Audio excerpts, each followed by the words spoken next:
Glória a Deus. Quem está preparado para a palavra?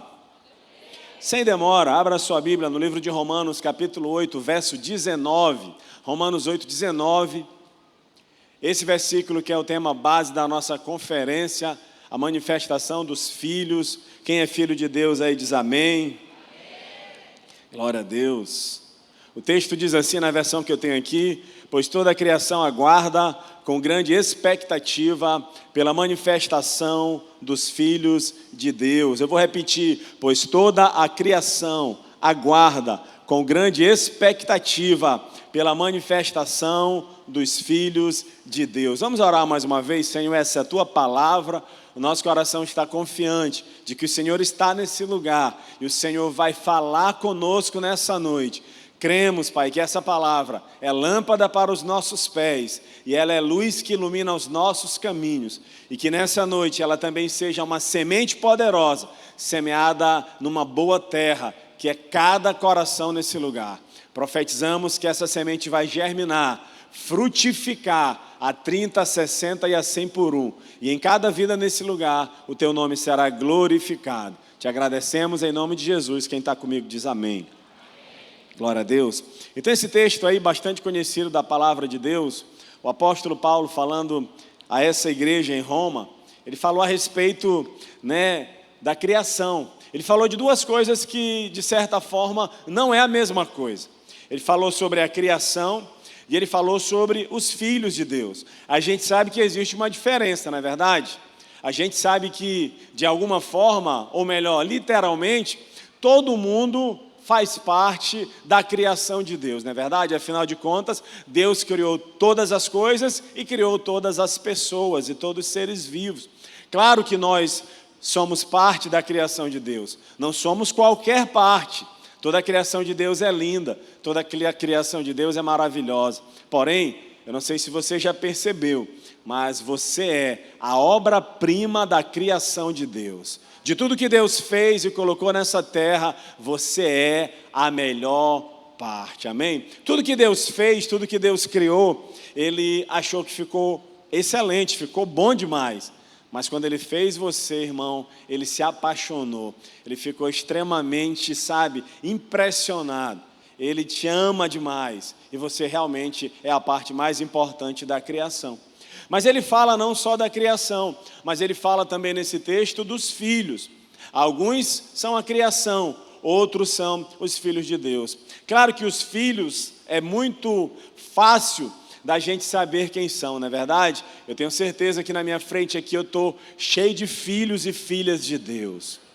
Mas a palavra de Deus, ela nos confirma a respeito dessa identidade.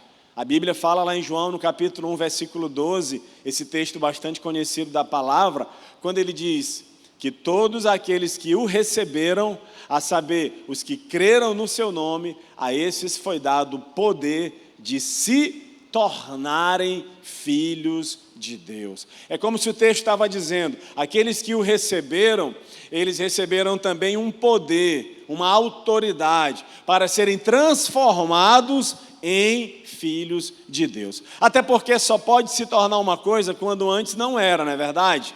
Eu não era, mas agora eu sou, porque eu fui transformado em filho. Ei, escute uma coisa, você não era, mas agora você é filho de Deus. Porque Ele te amou, porque Ele te escolheu, porque Ele te separou, amém? Porque Ele te deu uma nova vida. Porque você o recebeu e Ele habita no teu coração. E hoje você não é somente criatura de Deus, mas você é também filho dEle. Aleluia, glória a Deus. E quando a palavra fala sobre criação e fala sobre filhos, ele fala que a criação, toda a criação, está aguardando com uma gigantesca expectativa pela manifestação dos filhos de Deus. Às vezes, a gente até inverte as coisas, porque a gente vive numa geração onde os valores são invertidos, onde a verdade é colocada muitas vezes como uma mentira, a mentira é colocada como uma verdade, o errado é apresentado como certo e o certo é apresentado como errado.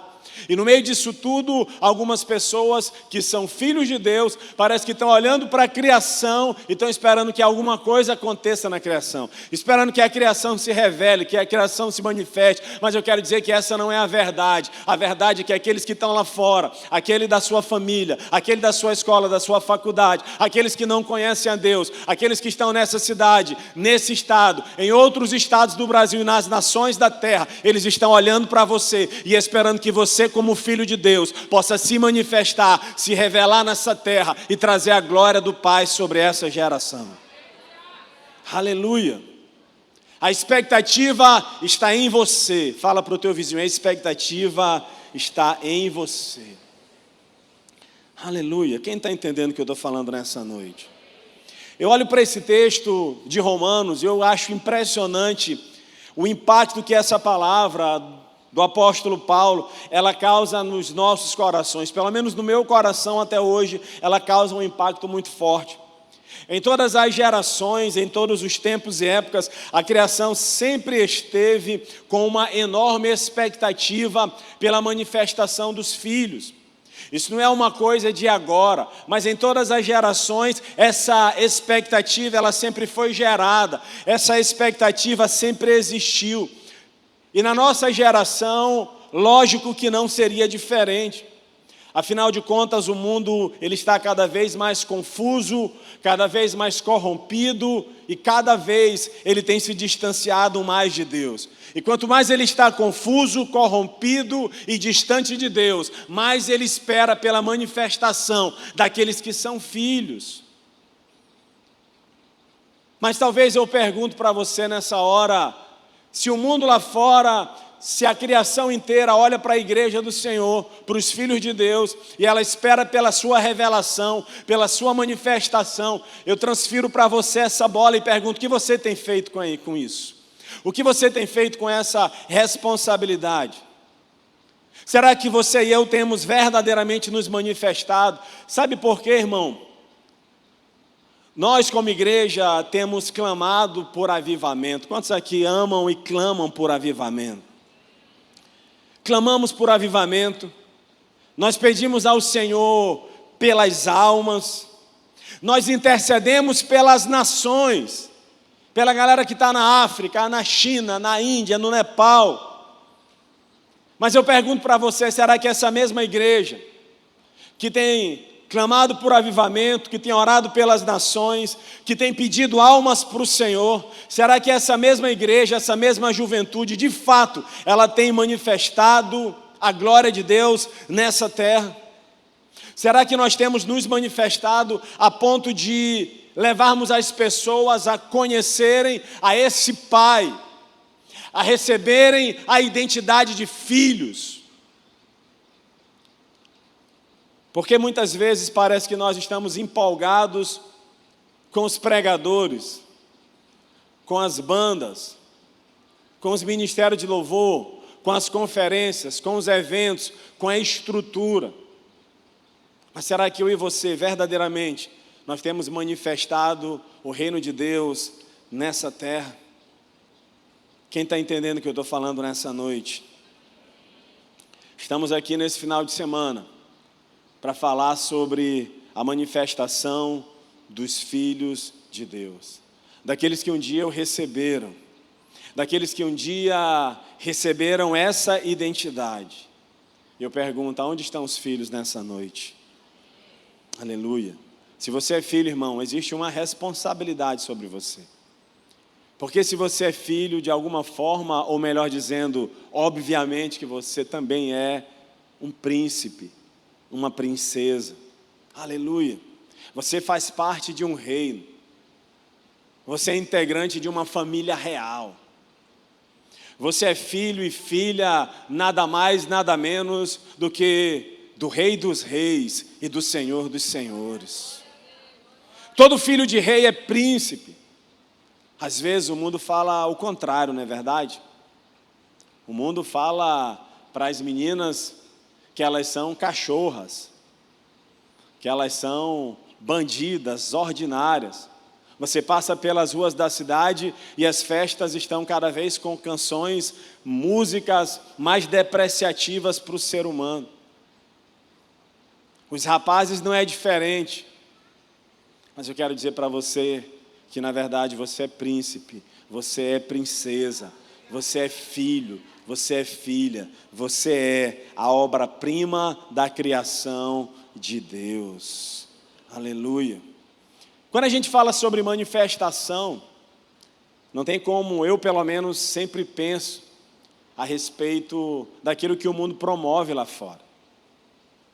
Se o pessoal quer uma melhoria de salário, eles vão lá e fazem uma manifestação, não é verdade?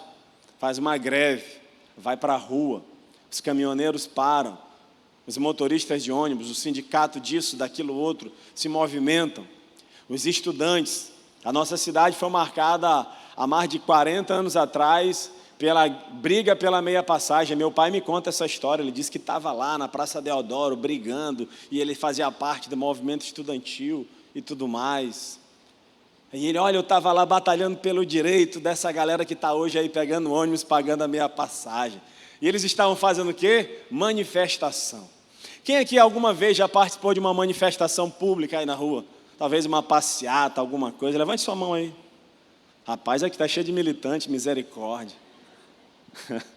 Eu lembro de uma vez, eu peço o segredo, tá? Isso é uma coisa do meu passado, eu não gostaria que você compartilhasse com ninguém. Então eu vou falar só com você.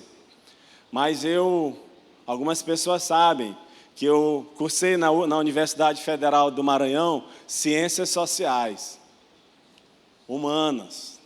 E eu andava com aquelas bolsas de couro, igual uma que o pastor Jorge tem, né? Sapato de couro, sapato não, sandália, chinelão de dedo. E aí entrei no primeiro período, quando começou o segundo período da faculdade, eu resolvi entrar para o diretório acadêmico, na verdade, centro acadêmico, movimento estudantil. E aí a gente ia fazer protesto, irmão. E aí queria uma melhoria na faculdade, pegava um monte de pneu, tocava fogo na entrada do campus. Ia para o bar, beber catuaba, vinho, conhaque. Era triste, irmão, o negócio era feio.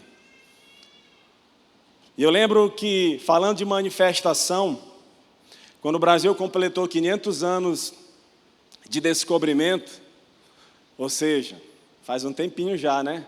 Eu estava na faculdade nesse tempo. Cara, lá na Praça Maria Aragão, ali na Beira-Mar, tinha um relógio em comemoração aos 500 anos do Brasil. A galera que tem mais de 30 anos vai lembrar disso. Tinha um relógio lá, tinha um tecido, porretão, um relógio gigante, comemoração aos 500 anos do Brasil. E aí a gente juntou a galera na UFMA, e aí nós dissemos, vamos fazer um movimento lá, nesse negócio de Brasil 500 anos. Leva a gasolina, leva a meia, vamos tocar fogo nesse relógio para fazer um protesto contra o governo. Cara, que loucura, misericórdia. Ainda bem que hoje eu sou uma pessoa transformada, irmão. Mas eu vou te falar um negócio, sabe o que aconteceu quando eu cheguei lá? A gente estava, aquela multidão, um monte de estudante, universitário, secundarista e tudo mais. E aí a gente tinha meia, tinha as bolas de meia de tecido, tinha o combustível. Agora faltou uma coisa mais importante, o fogo. Ninguém tinha um fósforo, um isqueiro. O que é uma coisa quase impossível de acreditar, né? Ou a galera estava com muito medo de pegar a porrada da polícia, ou estava todo mundo mentindo, dizendo que não tinha. Porque se tem uma coisa que o universitário fazia naquele tempo, era usar fósforo e isqueiro, não é verdade? Irmão, mas eu estava lá me manifestando de alguma forma, com o entendimento todo errado, com o entendimento totalmente deturpado. Exatamente como muitos fazem hoje, apresentando aquilo que era errado como se fosse o certo, tentando brigar e conquistar as coisas na força do braço, com uma ideologia totalmente fora do padrão e dos princípios de Deus. Até que Deus um dia veio e transformou a minha vida. E foi aqui nesse lugar, amém? Foi nessa igreja. 23 anos se passaram. Eu prometo que eu vou continuar na pregação. Mas hoje de manhã cedo, 7 e pouca, eu estava aqui nessa plataforma. com o pastor Mário, que completou 80 anos, eu não sei se ele está aí. Essa semana ele fez 80 anos de idade, uma salva de palmas, né? Pelo nosso pastor Mário Batista. Uma bênção, homem de Deus, ancião nessa igreja. E eu tenho vindo aqui às sextas-feiras orar com ele de manhã. E aí eu estava aqui orando a Deus, de frente para essa cruz. E passou um filme na minha cabeça. Porque esse ano, 2023, completou exatamente 20 anos. Completou no começo do ano, mas foi esse ano. 20 anos que eu e a minha esposa, na época a gente ainda era noivo, assumimos um trabalho com jovens nessa igreja. Começamos a liderar a rede de adolescentes. E por muitos anos a gente liderou adolescentes. E quando eu pensei que eu já estava no ponto de entregar e já esperar passar a bola para a próxima geração, o bastão seria passado logo em breve. Eu já estava, Senhor, está chegando a hora, vamos ver o que eu vou fazer. O pastor Joaquim me chama e diz, meu filho, eu tenho algo para conversar com você, vamos dar uma volta. E aí eu entrei no carro, e a gente foi lá no Manaim, ele levou para bem longe para conversar, lá no Maracanã. E aí ele disse, meu filho, eu quero que você e a sua esposa assumam a juventude toda da igreja. Não só os incendiados, mas eu quero que agora você fique responsável também pelo lança-chamas. Eu fiquei um pouco sem entender o que Deus quer fazer. Eu pensei, Senhor, mas espera aí, eu não estava já conversando com o Senhor para passar o bastão, está chegando a hora, 4.4, irmão, na veia. E aí as coisas começam a renovar, quando eu penso que já está chegando ao fim. A Gabriela estava ministrando louvor agora há pouco, e ela disse, tem coisas que parece que é o fim, mas é o começo, porque Deus está acima de tudo. Eu não sei como você chegou aqui, aleluia, aplauda Jesus. Eu não sei qual é a tua história, mas talvez você está vivendo um momento na sua vida onde você talvez está pensando que é o fim. Mas eu quero dizer para você, irmão, que Deus ainda está começando muita coisa na tua vida. Porque entre o início, o meio e o fim, existe um Deus Todo-Poderoso que é o teu Pai. E Ele está acima de tudo e de todas as decisões da sua vida. Aleluia. Glória a Deus. Mas falando sobre a manifestação dos filhos, eu quero comentar com você rapidamente a respeito de um personagem bíblico que me chama muita atenção. Na verdade, eu sou impressionado com a palavra de Deus, como Deus usa pessoas em momentos inusitados, pessoas talvez até para a sociedade, até consideradas desprezíveis. Mas Deus pega essas pessoas, coloca elas no centro da história e faz uma revolução à sua volta. E uma dessas pessoas que me impactou, apesar de ter poucos versículos na Bíblia que fala a respeito dela, é aquela menina escrava na casa de Naamã. Está lá em 2 Reis, capítulo 5, versículo de 1 a 4. Se você quiser acompanhar comigo, 2 Reis, capítulo 5, de 1 a 4. Talvez você pergunte, pastor, aonde fica 2 Reis? É fácil, ela está exatamente depois de 1 Reis. E a palavra de Deus diz assim, Naamã, comandante, eu vou ler a partir do verso 2. Naamã, comandante do exército do rei da Síria, era muito respeitado e honrado pelo seu senhor, pois por meio dele o Senhor dera vitória à Síria. Mas esse grande guerreiro ficou leproso. Ora, tropas da Síria haviam atacado Israel e levado cativa uma menina que passou a servir a sua senhora. Se o meu senhor procurasse o profeta que está em Samaria, ele o curaria da lepra. Naamã foi contar ao seu senhor o que a menina israelita dissera. Olha só, interessante esse texto. Naamã, esse cara, esse general daquele grande e poderoso exército da Síria, era um homem respeitado, como o próprio texto diz, era um homem reconhecido. Certamente ele tinha muitas medalhas, ele tinha muitas menções honrosas, de muitas conquistas e batalhas que ele trouxe a vitória para o seu povo. Mas a Bíblia diz que esse grande homem, apesar de ser tão respeitado, honrado, de ser tão famoso e elogiado por toda aquela nação, ele tinha um problema muito sério, e você sabe muito bem. A Bíblia fala que ele era leproso. Eles tinham a sua armadura, os componentes daquilo que era necessário para que eles estivessem exercendo a sua função, mas todas as vezes que ele tirava o capacete, que ele tirava todos os acessórios que compunham aquela armadura, o que tinha por baixo daquela couraça era uma pele coberta de feridas, era uma pele coberta de lepras, uma doença incurável, uma doença totalmente desprezível àquela época, naquela sociedade. Mas a Bíblia diz que Naamã, sendo um homem importante, rico, poderoso e reconhecido, numa daquelas batalhas, daquelas guerras, ele trouxe como escrava uma garota de Israel, mais precisamente de Samaria. E aquela menina, a Bíblia só chama ela de menina. A Bíblia não diz o nome, a Bíblia não diz a idade, a Bíblia não diz de quem ela era filha, não. A Bíblia só chama ela de menina.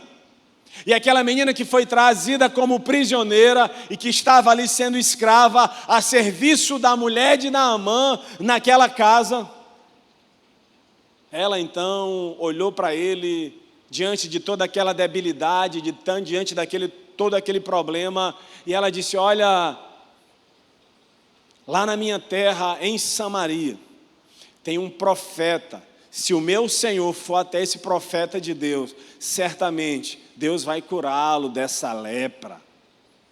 Cara, isso aí foi uma coisa, parece simples a gente falando, mas o fato é que realmente era algo totalmente inusitado, e você vai entender por quê. Agora pare e preste atenção comigo. Aquela garota, certamente, ela tinha motivos, humanamente falando, ela poderia ser uma pessoa revoltada. Ei, escute, preste atenção, ela era alguém que servia a Deus, ao Senhor dos Exércitos, ao único e eterno Deus, o verdadeiro Senhor. Ela fazia parte daquela comunidade, ela era uma menina temente a Deus, mas mesmo ela tendo um coração temente a Deus, mesmo ela sendo uma filha de Deus, ela foi levada aparentemente como uma derrotada, como uma escrava, para a casa de um homem, de um comandante do exército do povo inimigo.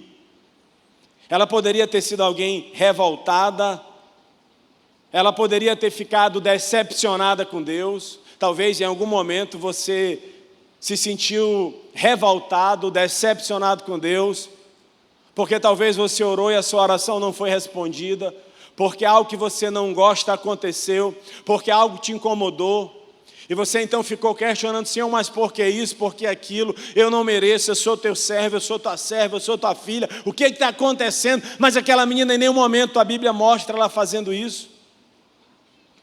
Sabe por que ela não fazia isso? Porque a sua fé não estava baseada em situações, não estava baseada em circunstâncias. A fé daquela garota estava baseada em princípios. Quando a nossa fé está baseada em situações, quando a nossa fé está alicerçada em emoções, no momento em que estamos vivendo, ela é falha, ela é fraca, ela é perecível. Mas aquela garota, mesmo numa condição de escrava, a fé dela no Deus de Israel de maneira nenhuma foi abalada. A fé daquela garota permaneceu inabalável. Agora eu olho para ela e eu vejo pelo menos 3 condições totalmente desfavoráveis na vida daquela garota enquanto ela esteve como serva, como escrava na casa de Naamã. 3 condições desfavoráveis. A primeira, ela estava em uma terra estrangeira. Ela foi tirada da sua família, ela foi tirada do meio dos seus amigos, ela foi tirada dos seus relacionamentos. Ela foi arrancada, sabe, talvez do seu conforto. Ela foi arrancada daquilo que ela gostava, da sua cultura, do seu ambiente. E ela foi levada para uma terra estrangeira. Só isso já é algo desconfortável, não é verdade? Porque, irmão, quando você viaja, pode ser para o lugar mais lindo, mais, sabe, ficar no melhor hotel, na melhor paisagem, você pode desfrutar dos melhores passeios, comer as melhores comidas, mas eu digo uma coisa, porque muitas pessoas me relatam o mesmo pensamento que eu tenho. Sabe qual é a melhor parte da viagem? É quando você volta para casa. Nenhum lugar é melhor do que o seu quarto, nenhuma cama é melhor do que a sua, nenhuma família é melhor do que a sua. É muito bom viajar, quem gosta de viajar? É muito bom conhecer novas pessoas e novos lugares, mas é maravilhoso voltar para casa, não é verdade? Aquela garota, ela foi para uma viagem sem volta, para um ambiente totalmente desfavorável. Ela era alguém que estava numa terra estrangeira, filha de Abraão, herdeira da promessa, e mesmo assim ela foi bruscamente arrancada do seio da sua família. Ela não estava mais na presença do seu povo. A segunda observação que eu faço, ou a segunda condição desfavorável que eu quero comentar a respeito, é exatamente que ela estava, além de estar numa terra estrangeira, ela estava longe da sua família. Porque se ela tivesse sido levada junto com seu pai, com a sua mãe, com seus irmãos, e ela estivesse num lugar diferente, mas cercada pela sua família, talvez ela tivesse um pouco mais de conforto, ela tivesse um pouco mais de tranquilidade. Mas ela estava numa terra estrangeira e totalmente separada dos seus familiares. Porque era isso que eles faziam quando tinha uma guerra. Eles levavam cativos, eles pegavam as famílias e eles separavam. Eles levavam um para um lado, outro, para lugares diferentes, para casas diferentes, para famílias, para serem escravos em locais diferentes. Perdiam totalmente os vínculos, os laços. Essa separação costumava acontecer, isso era algo muito comum naquela época. E, irmão, para aquela garota não tinha mais núcleo familiar. Os seus pais e irmãos não estavam mais ao seu lado. Não havia nenhum tipo de convívio nesse aspecto. A vida dela não era fácil. Quem queria a vida daquela garota? Levanta a mão. Mas tem uma terceira situação. Além dela estar numa terra estrangeira, além dela estar longe da sua família, separada de todos, ela também estava servindo como escrava. Sabe o que é uma pessoa que serve como escravo no ambiente? É alguém que é forçado a trabalhar. É alguém que trabalha e não tem um salário. É alguém que faz aquilo que não quer fazer. É alguém que está onde não deseja estar. Essa era a condição daquela menina, daquela garota que foi levada cativa para aquela família, para a família de Naamã. Essas condições, apesar de serem extremamente desfavoráveis, de maneira nenhuma foram capazes de interromper a vida daquela garota. Embora ela sendo muito jovem, a Bíblia não diz a idade dela, só fala que ela era uma menina. E embora ela estava com essa idade ainda no meio da sua, talvez da sua adolescência, da sua juventude, não sei, o que mais me impressiona é a ousadia, a coragem daquela menina. O texto deixa claro que ela não era uma pessoa frustrada, ela não era uma pessoa revoltada com aquela situação. Porque, irmão, diante da situação do seu Senhor, diante da situação de Naamã, com seu corpo totalmente coberto de lepra, ela não, em nenhum momento, demonstrou desdém, desprezo. A única coisa que ela teve foi compaixão e misericórdia. Ela se mostrou preocupada. Ei, o cara que tirou ela da família, o cara que trouxe ela para uma terra estrangeira, o cara que escravizou ela, que ela tinha motivos para ter raiva, para ter revolta, sabe? Para querer o pior, para querer que ele morresse. Quando ela viu que ele estava com o corpo coberto de lepra, ela se preocupou com ele. Ela olhou para a serva, para a esposa de Naamã, ela sendo serva, e diz: olha, quem dera se o meu Senhor fosse até Samaria, porque lá tem um profeta, e se ele ter com esse profeta, certamente ele vai ser curado da sua lepra. Irmão, ela agiu com muita ousadia. Ela teve compaixão e misericórdia. Ela demonstrou preocupação por alguém que só tinha feito mal para ela. Como você reagiria diante de alguém que estaria te fazendo algo desagradável? Como você reage nesse momento, sabendo que na escola tem alguém que te persegue? Como você reage nesse momento, sabendo que na faculdade tem um professor, alguém, sabe, que te pressiona, que te desagrada? Como você reage, sabendo que no seu círculo de convivência tem pessoas que não gostam de você, que talvez até desejam o teu mal?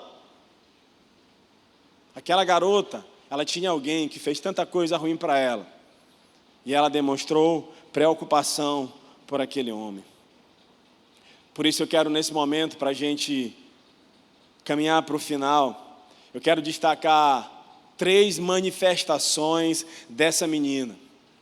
3 manifestações que ela expressou e que nos ajuda a entender quanto foi especial o testemunho do Senhor na vida dela.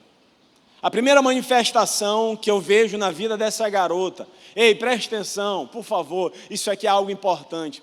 A primeira manifestação que eu vejo, já que aqui nós estamos falando sobre a manifestação dos filhos, foi que essa garota, essa menina, escrava na casa de Naamã, ela manifestou o amor de Deus.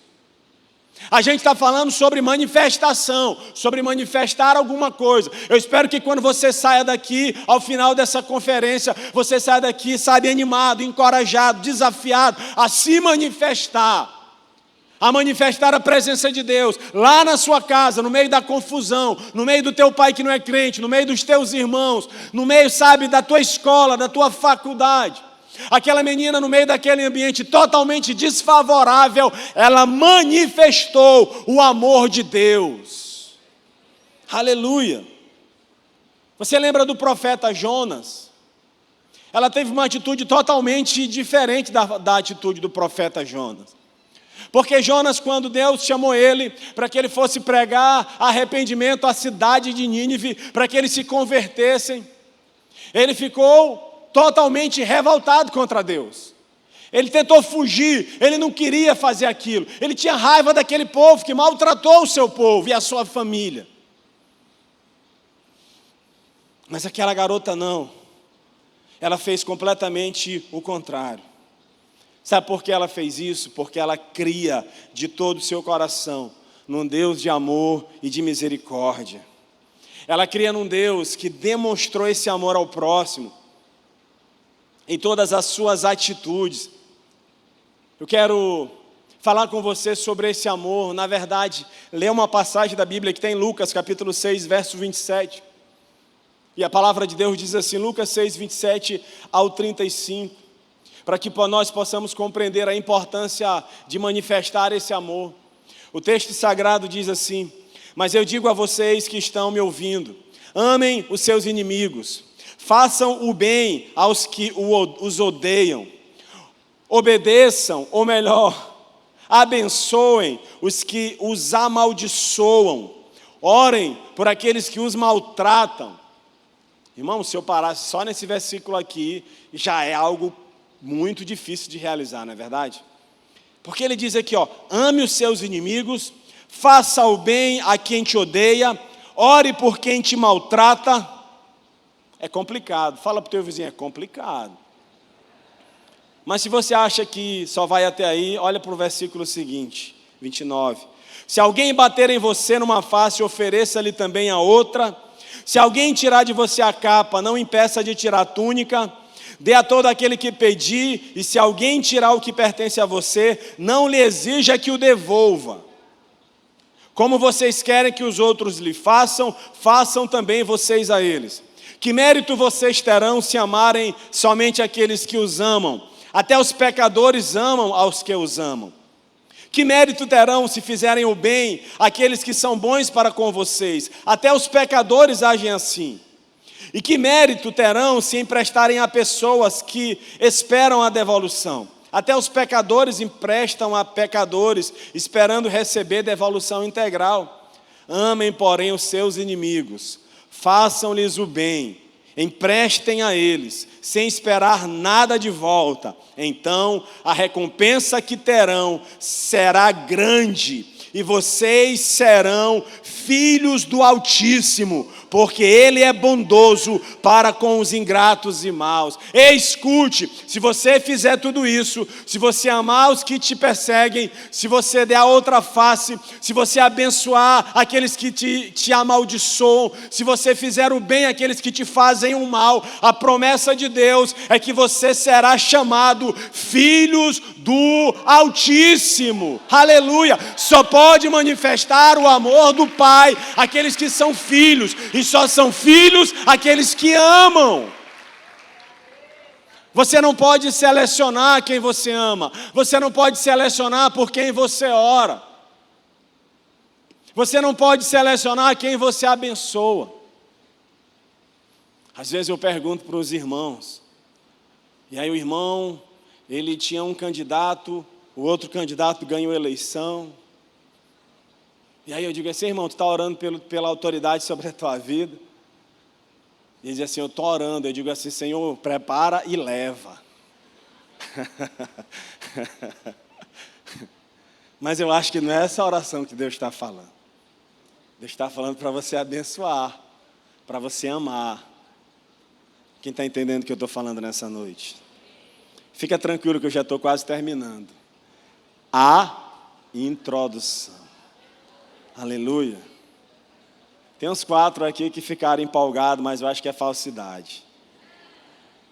Segundo, ela manifestou primeiro o amor, mas ela manifestou também a sua fé no Deus vivo e eterno. Amém? Ela manifestou a sua fé. Ela mostrou o quanto a fé no Senhor que ela tinha era firme. Ela possuía total convicção e a certeza de que Deus tinha poder para curar Naamã. E a Bíblia já diz, né? O Senhor já fala isso lá no Novo Testamento, muito tempo depois. A Bíblia fala que sem fé é impossível agradar a Deus. Cara, aquela menina era uma autêntica filha de Deus. Ela era alguém que precisa ser imitada a sua conduta. Como eu disse para você, Deus, Ele não decepciona ninguém. E Deus não decepcionou aquela menina. Naamã foi. A gente não vai se reportar a essa história. A gente sabe que ele foi lá, pegou carta, levou presentes para Israel. Foi lá ter com o profeta mandou o assessor, ele ficou chateado, porque o recado foi para ele tomar banho no Rio Jordão, 7 vezes mergulhar, ele ficou ofendido. Depois os seus servos olharam para ele e disseram: Senhor, mas se o profeta pedisse uma coisa difícil, o Senhor não faria? Ele está pedindo só para você ir lá e mergulhar 7 vezes no rio, o que custa? Ele foi a primeira vez, mergulhou a segunda, a terceira, a quarta, a quinta, a sexta, e no 7º banho, ele saiu totalmente purificado da sua lepra. Porque uma menina liberou uma palavra sobre a vida dele. Você precisa ir no local, falar com alguém, receber uma palavra e a sua vida será transformada. Irmão, eu quero dizer uma coisa: se tem algo que você precisa manifestar nessa geração, é fé. A Bíblia diz em 1 João capítulo 5, verso 4, o que é nascido de Deus vence o mundo, e esta é a vitória que vence o mundo, a vossa fé, a nossa fé, a sua fé. Aleluia. Quem tem fé é vencedor. Mas a terceira coisa que ela manifestou o amor, ela manifestou fé, mas ela também manifestou bastante ousadia. Pensa numa menina corajosa. Pensa numa menina ousada. Olha, eu quero te falar uma coisa: naquela época não era permitido, ou melhor, era bastante restrito que um escravo se dirigisse aos seus senhores sem ser chamado. Ele tinha que estar lá no ambiente calado.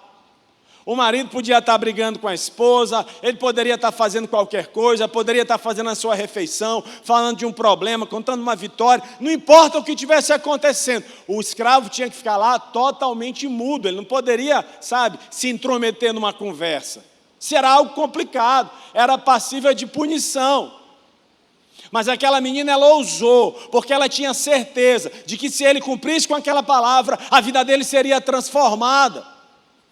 E ela, revestida de coragem e cheia da presença de Deus, ela entrou na conversa, ela disse assim: minha senhora, se o meu Senhor for lá em Samaria e ele tiver com aquele profeta, escute, ela falou para ela desse jeito, escute, ele vai ser curado, aleluia, glória a Deus, aleluia. Você já sabe o final dessa história, ela não se intimidou. Qual tem sido a tua atitude diante das circunstâncias? Qual tem sido a tua atitude diante, das pressões da vida, diante das ideologias, diante das imposições da mídia, diante, dos modismos? Será que você tem cedido aos modismos, entrado na forma desse mundo? Será que você tem se conformado com os padrões que têm sido impostos pela sociedade, inclusive muitas vezes sobre a igreja do Senhor? Ou será que você tem tido coragem para romper com isso?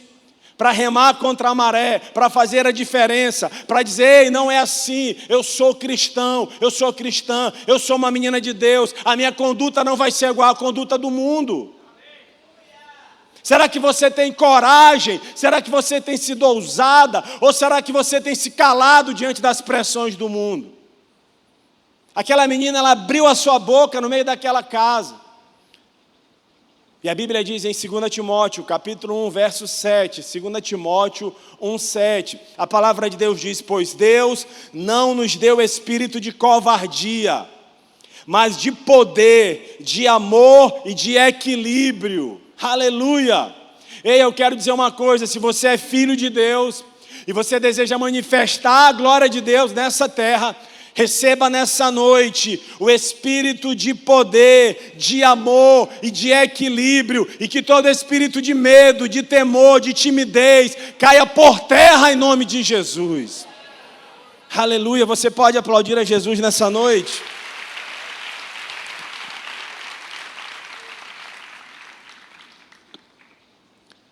Ainda em Romanos capítulo 8, no verso 22, a palavra de Deus diz: sabemos que toda a natureza criada geme até agora, como em dores de parto. A palavra de Deus fala que a criação, ela está com grande expectativa pela manifestação dos filhos de Deus. 3 versículos depois, essa grande expectativa parece que vai aumentando cada vez mais. E ele diz assim: a criação agora está gemendo, como uma mulher que tem dores de parto.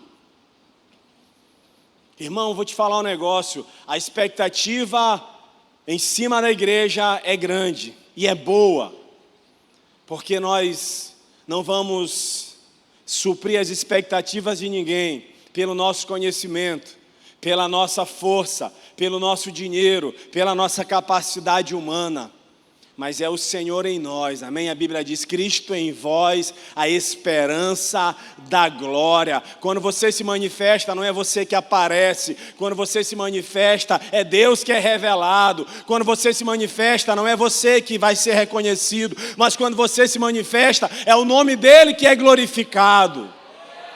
Aleluia, porque você não carrega o seu nome, você não carrega, a sua simples identidade de criatura, não. Agora você é filho, você é príncipe, você representa um reino e representa um rei. E quando você se manifesta, você está honrando o nome daquele que te enviou, daquele que te chamou, daquele que te adotou e que te chamou de filho. E Ele está aqui nessa noite, o nome dEle é Jesus, aleluia. Glória a Deus, aleluia. Mas o que você tem feito em relação a esse chamado? Será se você está apenas vibrando com essas manifestações dos outros à sua volta? Ei, isso quero dizer para você de uma forma muito direta: chegou a hora de você chamar a responsabilidade para si. Aleluia. Fala para o teu vizinho: chegou a hora. Toma a responsabilidade para ti. Agora você bate no seu próprio peito e diz assim: chegou a hora. Eu vou tomar a responsabilidade para a minha vida. E eu quero dizer para você que essa responsabilidade, ela não depende de um título, ela não depende de um cargo, de uma função. Ninguém precisa disso para promover avivamento. Ninguém precisa, sabe, de um reconhecimento de pessoas. Ninguém precisa de uma função especial. Ninguém precisa de um cargo litúrgico para promover avivamento nessa terra. Para você promover avivamento nessa geração, só basta que você seja filho de Deus e cumpra com seu papel. Não é pastor, bispo ou apóstolo, não é missionário, não é líder, nada disso. Para você cumprir o propósito de Deus, manifestar o seu reino nessa terra, você só precisa ser filho. Quantos são filhos aqui nessa noite? Aleluia. Glória a Deus. Eu quero dizer para você, seja um filho que não se omite, amém? Seja um filho que não se cala. Seja um filho que não desiste. Seja um filho que não despreza a palavra do seu pai, mas que pratica. Para finalizar, eu já peço que você se coloque de pé no seu lugar. Aleluia. Eu quero só deixar uma pequena reflexão. Se puderem chamar o Ministério de Louvor para ir subindo. As pessoas, a criação, a galera lá fora espera por você. Feche seus olhos e escute isso nessa noite. As pessoas esperam a sua manifestação. As nações da terra estão esperando por você. Deus espera que você vá e cumpra com o propósito dele nessa terra. Manifeste-se. Manifeste-se. Manifeste-se, filho de Deus. Feche seus olhos nessa hora. Feche seus olhos. Se você deseja ser levantado pelo Senhor nessa geração e se manifestar de tal forma que você não receba méritos e reconhecimento de pessoas, mas que você leve o amor de Deus e faça o nome dele conhecido em todo e qualquer ambiente por onde você for. Se você deseja exalar o bom perfume de Cristo, se você deseja ser aquele que vai promover o avivamento nessa geração, eu quero convidar você a sair do seu lugar e vir à frente. Aleluia. Em espírito de adoração, com reverência e temor. Sai do seu lugar e vem à frente, adorar o Senhor aqui no altar.